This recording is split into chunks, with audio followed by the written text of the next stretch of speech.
ओम नमस्कार बंधुओं। आपका फिर से स्वागत है आपके अपने चैनल कागज पर टोटके पर। बंधुओं, आज है 25 मार्च, आम्ल की एकादशी। आज के दिन व्रत रखा जाता है अपनी मनोकामना पूर्ति के लिए।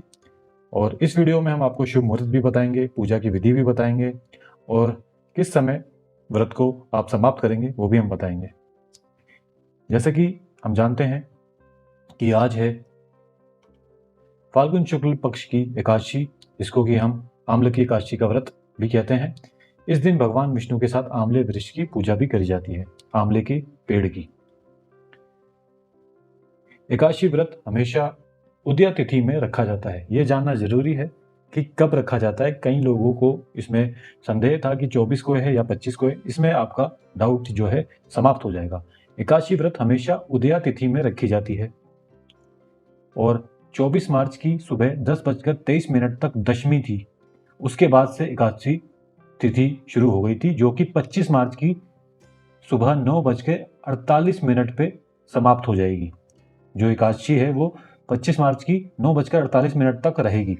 इसके बाद द्वादशी तिथि लग जाएगी और द्वादशी में ही हम एकादशी का जो व्रत होता है वो हम आरंभ करते हैं। ऐसे में 25 मार्च को उदया तिथि में एकादशी व्रत रखा जाएगा। तो 25 तारीख यानी कि आज एकादशी का व्रत रखा जाता है, जिसको कि द्वादशी तिथि बोला जाता है।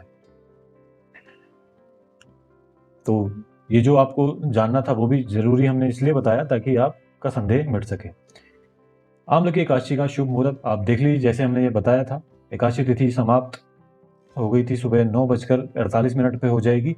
और पारण का समय यानी कि आपको जो व्रत है वो समाप्त कब करना है, ये है 26 मार्च 2021 को सुबह 6:18 से लेकर सुबह 8:21 तक का समय है। इस बीच आपको अपना जो व्रत है वो समाप्त करना होगा। चलिए अब बात करते हैं कि एकादशी व्रत की जो विधि है वो क्या है। सुबह जल्दी उठें, आप सुबह उठें जल्दी और सभी कामों से निवृत्त हो जाएं। पूजा स्थल पर भगवान विष्णु की प्रतिमा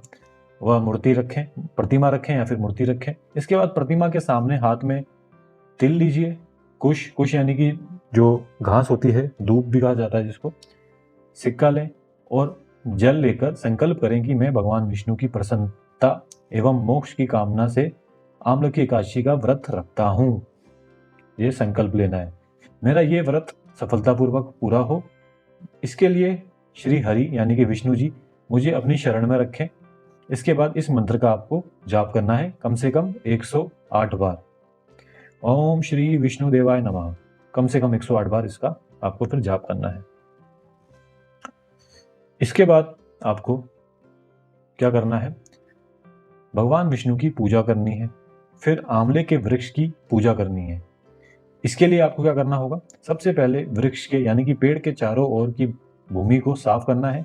पेड़ की जड़ में एक वेदी बनाकर, याद रखना है जड़ में एक वेदी बनाकर उस पर कलश स्थापित करना है। अब कलश कैसे स्थापित करना है, इस कलश में पहले आपको देवताओं, तीर्थों एवं सागर को आमंत्रित करना है। कलश में आपको सुगंधी और पंच रत्न रखने हैं।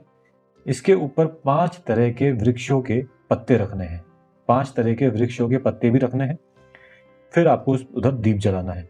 कलश पर श्रीखंड चंदन का लेप लगाना है कलश के ऊपर, और फिर उस कलश को वस्त्र भी पहनाने हैं। इसके पश्चात क्या करना होगा आपको, अंत में आपको कलश के ऊपर भगवान विष्णु के छठे अवतार यानी कि भगवान परशुराम की मूर्ति स्थापित करनी है और विधिवत रूप से परशुराम जी की पूजा करनी है। रात को भागवत कथा या फिर भजन कीर्तन करते हुए प्रभु का स्मरण करना है। अगले दिन सुबह उठकर ब्राह्मणों को भोजन करवाकर दक्षिणा देनी है।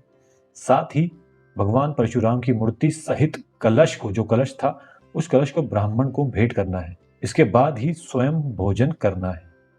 तो जैसा कि हमने क्या बताया था आपको, भोजन जो आपको पारण का जो हमने समय बताया था, यानी कि जो आपका भोजन का समय होगा इस 26 मार्च को सुबह 6:18 से लेकर 8:21 तक, ये आप पूरा व्रत अपना पारण कर सकते हैं। पारण का समय यही है, यानी कि समाप्त कर सकते हैं।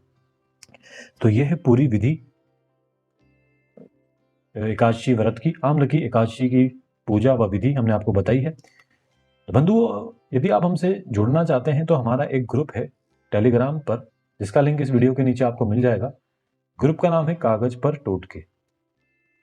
हमारा एक और चैनल है जिसका नाम है कागज पर ज्योतिष। इस पे हम ज्योतिष का ज्ञान देते हैं और हस्तरेखाओं का ज्ञान देते हैं। तो बंधुओं, यहाँ तक वीडियो देखा आपने, उसके लिए बहुत बहुत धन्यवाद। भविष्य में हम आपके लिए ऐसे ही सेवा करते रहेंगे और आपको नई नई बातों से भी अवगत कराते रहेंगे। बहुत बहुत धन्यवाद।